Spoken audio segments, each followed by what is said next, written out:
Olá, meus amigos, novamente muito bem recebidos no Reavaliando Wesley. E como prometido, eu falei que ele ia retornar ao Reavaliando. Vamos muito antes dos filmes da Marvel. James Bond 007, Timothy Dalton. O VHS com aquelas capas lindíssimas. A famosa sequência em que ele desce do avião e vai combater os traficantes nos caminhões. A cena do cassino, quando ele se apresenta. Essa é uma capa DVD que eu gosto, pois é destacando a Carol Laurel, que foi esposa do Richard Gere, várias pessoas não sabem. A Thalissa Soto, que é a namorada do traficante, que também é afim do Bond. A Carol Laurel e a cena de novo do avião. E o James Bond aqui com um jovem Benício Del Toro, muito jovem, ele tinha 22 anos. Acredite, ele é acho que o vilão mais jovem do James Bond até então. Recentemente eu tive acesso aos livros do James Bond. Comprei muito baratos, ainda estou lendo alguns, em uma loja do DF. Não vou fazer propaganda por enquanto, mas comprei muito barato. Só um instante. Aí. Aqui não ficou legal não. Isso. Enfim, o James Bond, quando ele é criado lá no final dos anos 50 e 60, muitos vão achar datado, pois é negócio da Guerra Fria, Rússia contra os Estados Unidos, aí tem Cuba de vez em quando, enfim. Para muitas pessoas vai soar um pouco datado, mas os filmes, eles não são datados visualmente. Quando você pega um filme tipo Perdidos na Noite, você vê que é um filme de 69, que Era Estranho, você vê que é dos anos 70, Um Estranho no Ninho, mas isso não ocorre com James Bond. Talvez por eles terem colocado cenários tão bonitos, mulheres bonitas, homens bem, né, um porte atlético bacana. Isso deixar esses filmes mais atraentes. Eles parecem também um pouco conto de fadas. Esse James Bond eu tive a oportunidade de ver no cinema, pois o Sesc no período, ele exibia filmes, eu falo Sesc aqui do DF, de Taguatinga no período. Ele exibia filmes como Inferno Vermelho, eu vi Inferno Vermelho em cinema, Predador, De Volta para o Futuro 2, Viagem Insólita, Dick Tracy. Hoje o Sesc só exibe filmes cabeças, filme alemão, filme asiático. Não é que é ruim, mas deveria dar também o espaço para esse tipo de filme.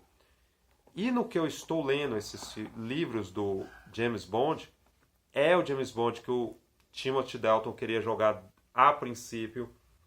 O do Sean Connery é um cara mais respeitoso, a rainha, ele é um cara sedutor também, só que ele é um cara meio sarcástico. Já o Roger Moore, a princípio, o James Bond pelo Guy Hampton é muito bruto. Ele é muito bruto. Já o do Lewis Gilbert, ele vai ficando galhofeiro, ele vai dependendo demais dos eletrônicos.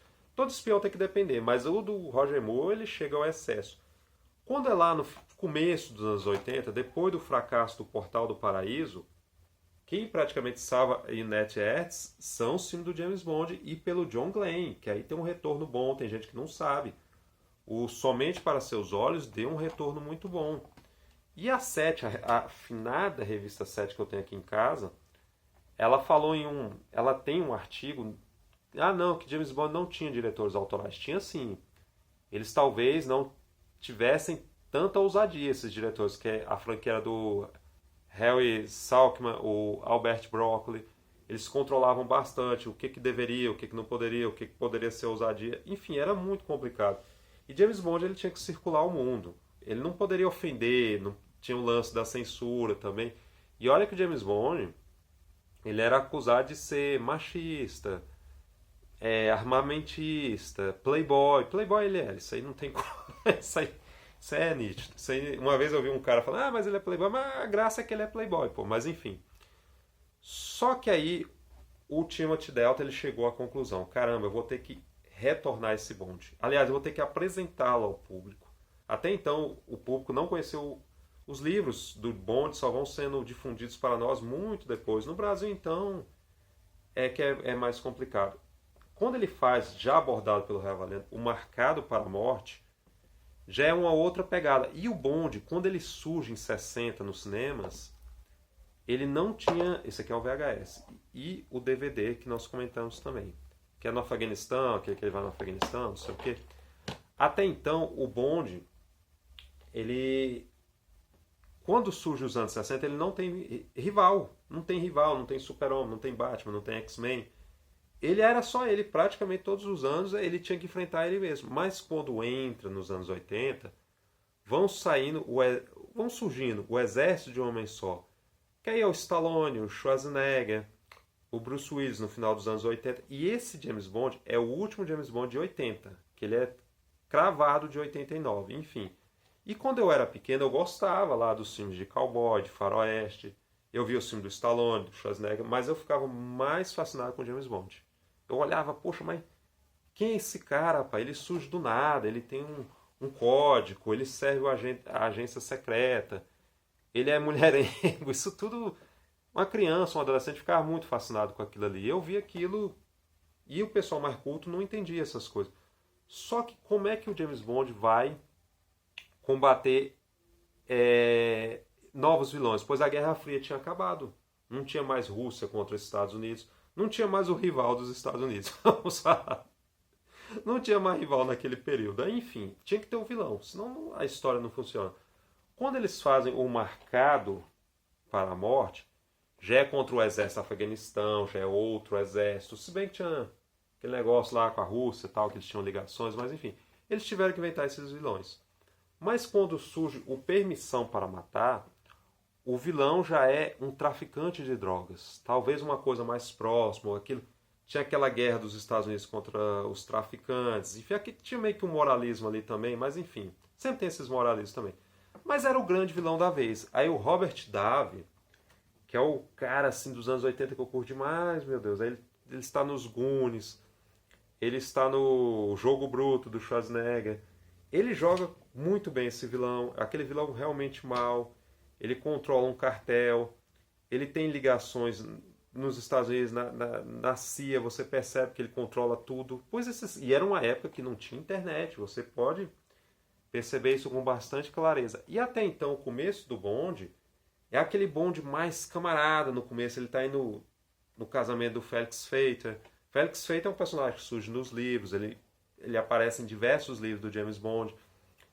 Ele vai no casamento do Félix, só que aí, como ele está no DIA é o controle de drogas dos Estados Unidos, ele, não, vou te ajudar a pegar esse traficante e tal. Aquela cena é muito bonita, o Bond chega de paraquedas no casamento do amigo, aquilo é bacana, só que o personagem do Robert Davi, ele não vai deixar isso barato. Aliás, aquela ponte é em Key Largo, nos Estados Unidos, é a mesma ponte utilizada num antigo filme do John Huston, chamado Key Largo, que aqui eu esqueci qual é o título em português, acho que é Paixões e Fúria, uma coisa assim. E é a mesma ponte do True Lies. Aliás, quando o Cameron fala numa entrevista que o Bond é mulherengo, que ele só usa as mulheres, isso não é totalmente verdade. Isso não é verdade, ao meu ver. Mostra que esse aqui do Timothy Dalton, ele tem muita amizade com o Felix Leiter. Ele quer ter um novo relacionamento, pois lá naquele filme de 69, A Serviço Secreto da Majestade, a mulher do Bond morreu. Ela foi morta, ela não morreu, ela foi morta pelo o Blofeld, né? Aquele vilão careca do James Bond, que até foi satirizado no Austin Powers. As pessoas não veem isso, que o Bond ele ficou mais retraído, por isso que ele tem tantos relacionamentos e tal. Ele não quer mais se apegar, ele não quer mais ter um relacionamento sério, as pessoas não veem isso. Até que tem aquela tradição, mostra no filme, quando joga um negocinho lá da noiva, né, que fica na perna, esqueci o nome, a liga lá, ele não quer pegar a princípio, porque ele sabe que vai ter que ter um relacionamento, ele não quer isso de jeito nenhum. E os traficantes, eles libertam o Robert Davi, o personagem do Robert Davi, eles torturam a mulher provavelmente ela foi estrupada, o Felix Leiter, ele tem uma perna comida por um tubarão. Aliás, isso já é uma coisa muito clichê de James Bond. O cara tem um jacaré, uma piranha, é um tubarão, isso já é uma coisa bastante rotineira nos filmes do Bond. Só que o Bond, ele tem a vendetta. A vendetta em inglês é vingança. Ele vai atrás, ele vai entrar nesse tráfico, ele sabe que o país é dominado pelo cara. Pois nesses países você pode comprar o prefeito, a polícia, o exército, aquele presidente, ele é filho de um famoso ator chamado Pedro Amendáriz. Esse, se eu não me engano, é o Júnior. O pai dele fez muitos filmes de faroeste, fez filme com John Wayne. Mas você vê que tudo isso é bacana. Eu lembro que aqui nos comentários em áudio, o Robert Davi falou que ele era amigo do Arnoldão, o Schwarzenegger, A mãe de Schwarzenegger falou para o Schwarzenegger: por que você não faz filmes grandes como James Bond? É engraçado, né? Sendo que o Arnold tem filmes grandes, mas o James Bond tem outra pegada. Aquela coisa que todo mundo vai ver. Aliás, atentem a esse detalhe da abertura. Aquela License to Kill. Aí vai mostrando aquela asiática dançando, vai mostrando os jogos de carta, que a mulher sempre está tentando seduzir o Bond na cama, que lá o pessoal se vê hoje vai falar, não, é machista, não sei o quê. Mas é uma coisa rotineira no mundo da espionagem, pelo menos no mundo da espionagem antigo. Hoje em dia eu não sei, com a internet ficou um pouco complicado. Mas aquilo é muito bacana, como é que o Bond vai entrando. E aliás, essa Bond Girl, que o pessoal fala, pô, Bond Girl é um papel ingrato, a mulher não acrescenta muito, a atriz não pode fazer muitas coisas, mas essa Bond Girl aqui é uma das que eu mais gosto. Primeiro ela tá com uma peruca ridícula, dá pra você perceber isso.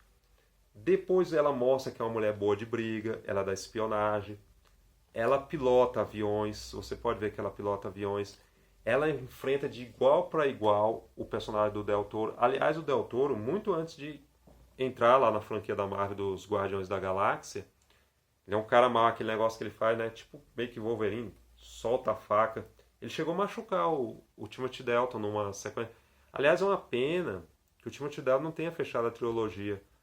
E seria na China a terceira parte. Mas ele também é um filme muito conclusivo. Quem for olhar com bastante calma vai ver que é bastante conclusivo. E foi num período que o James Bond, quando ele lançou em 89, foi como se fosse o ano de 2019. Foi muito concorrido. Teve Batman do Burton, Máquina Mortífera do Donner, A Cruzada, Indiana Jones e a Cruzada do Spielberg, Segredo do Abismo. Foi uma Caça-Fantasmas 2, foi uma avalanche. Mas ele saiu bem. Ele saiu bem. Só que mesmo assim ele ficou hibernando, porque eu acredito que isso vai ter que acontecer com o Exterminador do Futuro. O James Bond ficou hibernando 6 anos, aí houve o True Lies, aí voltou com Percy Brosnan. Isso vai ter que ocorrer com o Exterminador, ao meu ver. O Exterminador vai ter que hibernar por um tempo, para depois eles recalibrarem, vai ter que mudar o ator, não vai poder ser o Arnold a vida toda, isso é certeza, certeza, até por questão de idade, físico, acho que o Arnold já, pelo menos na franquia do Exterminador, ele já acrescentou, né? Não estou dizendo também que eu não quero mais um filme do Arnold. Mas é complicado, eles vão ter que rever isso. E isso no James Bond sempre me agradou, vai passando de um ator para outro, tal. Isso aí é uma coisa que o personagem sempre vai passando para as próximas gerações. Mas voltando aqui na trama. E quando ele vai naquela sequência do navio, que ele sabe que tem o tráfico de drogas, ele sabe que de um avião para o submarino dá para traficar drogas.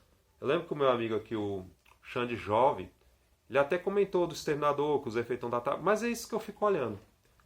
Tem sequências do avião que você vê o boneco caindo, isso não me incomoda. Assim como tem sequências que você vê o ator pulando. Eu sou a favor, sim.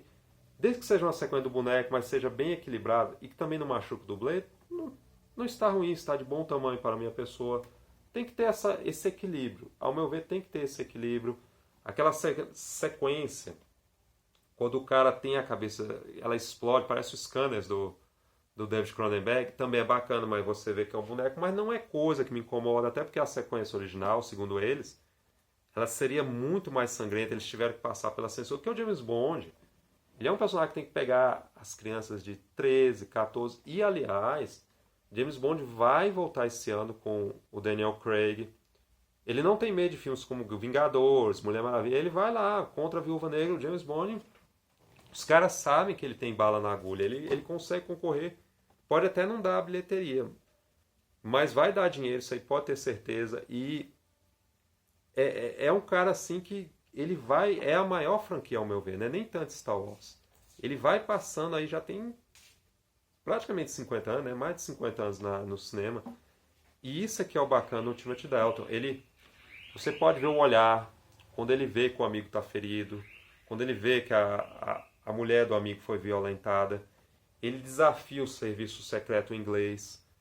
Quando ele vai lá no barco, aquela sequência, quando ele está lá meio que num jet ski improvisado no avião, você vê a determinação do Timothy Dalton, você vê também o dublê, dá para perceber, mas não é coisa que chateia de jeito nenhum. E o James Bond, ele está numa vingança, assim, ele está com tanto sangue no olho que ele joga o dinheiro ele joga do avião, para ele aquilo lá não é nada, aquilo lá não é nada. Ele quer concluir essa missão a qualquer custo. E quem for olhar o Felix Leiter, depois ele foi interpretado por vários e vários atores. Você vai perceber que ele é o cientista da mosca, o original, o que sofre a experiência com a mosca, do Vincent Price, já abordado no Reavaliando. Aliás, agradeço pelas visualizações do A Mosca, não esperava isso tudo, a Mosca da Cabeça Branca. E é um daqueles tripulantes do clássico Viagem ao Fundo do Mar. Você vê que David Hedson, ele não fica falecido recentemente, fica aí essa incrível homenagem aqui do Reavaliando para o David Hedson também. E você vê também quando ele vai lá para a cidade e tal, ele começa a Bond Girl, é a que mais parece com Bond. Ele se identifica demais, porque as outras mulheres que se envolveram com James Bond, você vê que elas estavam por interesse, queriam ajudar o país, algum ditador, algum espião secreto, mas essa não, essa realmente curte. Ela fica com ciúmes, quem for olhar com bastante calma, ela fica com ciúmes da mulher do traficante, ela não aceita aquele de jeito nenhum.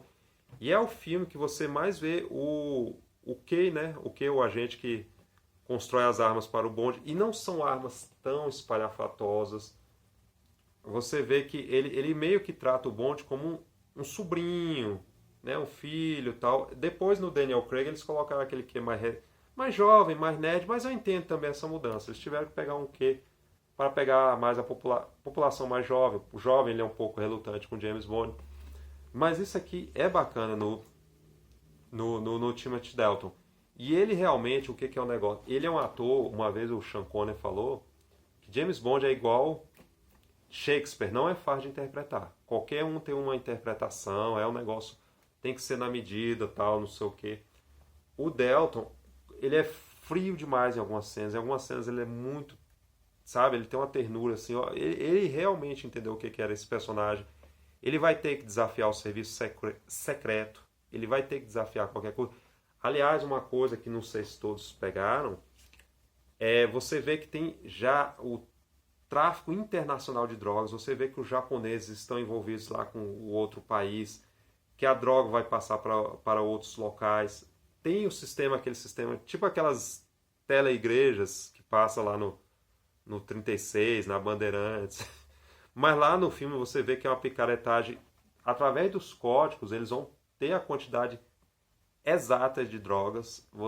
Eles vão ter a quantidade exata de drogas. O cara é super marreteiro, o cara lá que é o tipo o pastor, né? O pastor deles. Você doe tanto que você vai ter essa liberdade, não sei o quê. E eu tinha que deixar clara essa sequência para o final. Aquela sequência dos caminhões é uma sequência que é toda no dublê, toda nos atores, na pirotecnia. Aquilo lá não se faz hoje em dia. Hoje seria tudo no computador. E o John Glenn e toda a equipe, eles bateram o pé. Ó, nós vamos querer essa sequência. O Bond vai começar descendo o avião, ele vai começar enfrentando esses caras. E ele vai desmantelando aquilo. Até aquela sequência que o caminhão vira. Eu lembro que o cinema foi ao delírio quando ele fez aquilo, né?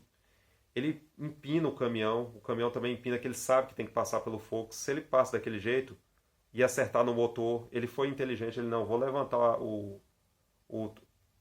caminhão, que ele não vai ser afetado por essas chamas. A namorada do Bond, ela joga aquela água que tem aquela água, né, que joga em plantação, tal, não sei, aquele pó. Ela vai ajudando coisa. E o Robert Davi vai brigando com o cara. Os caminhões vão explodindo, vão quebrando, não sei o que. Nossa, aquilo é lindo, lindo, lindo. E tem que ter aquilo no James Bond. James Bond tem que ter aquela perseguição, aquela destruição, aquela coisa. É o Bond que você vê o Bond sangrando. É o Bond até mais legal. Eu cheguei a essa conclusão. E olha que eu gosto bastante do Roger Moore, gosto do Percy Brosnan. Sean Connery não conta, né? Isso não conta. Mas que Bond bacana. Isso aí tem uma identificação enorme com o povão, com o público. Ele olha, nossa, quem é esse cara? E me surpreende até hoje que o James Bond não teve mostra no Brasil. Ou não tem. Me surpreende. Não é só direitos autorais. Eu acho que é mais má fé dos centros culturais. Mas, enfim. Tem também o japonês, o Cary Tagawa, que eu nunca sei. É Hiro Tagawa, que ele também está lá envolvido. Ele participa de Hong Kong. Hong Kong, nessa época, pertencia à China. Tinha todo aquele... Quem estuda história sabe do que eu estou falando. Isso aí é bacana demais no James Bond.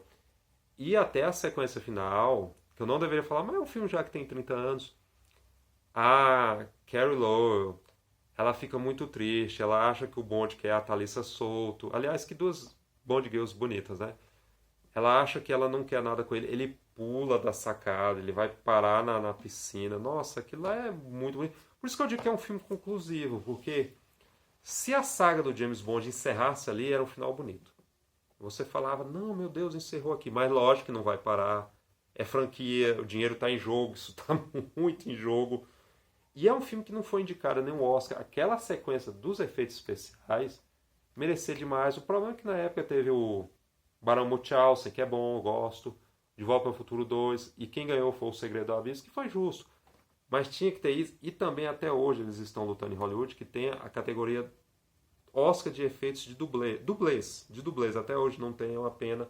Mas é isso aí, gente. Ó, 007, Permissão para Matar. Vou colocar para vocês também O Marcado para a Morte, de John Glenn. E eu quero dar um agradecimento especial a vocês que acompanharam o Reavaliando nesse ano tumultuado de 2019. Quando eu falo para vocês compartilharem, por favor, realmente compartilhem. São vocês que fazem a diferença. O joinha é 1 minuto, ou às vezes 1 segundo, segundos do seu tempo. Isso vai impulsionar o canal.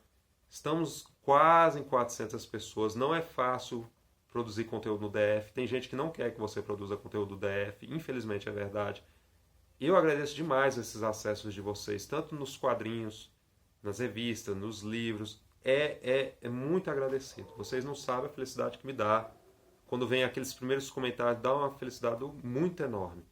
Muito, muito obrigado. Um feliz ano novo para vocês. Próspero, claro. Vamos ter mais matérias e até o próximo Reavaliando, meus amigos.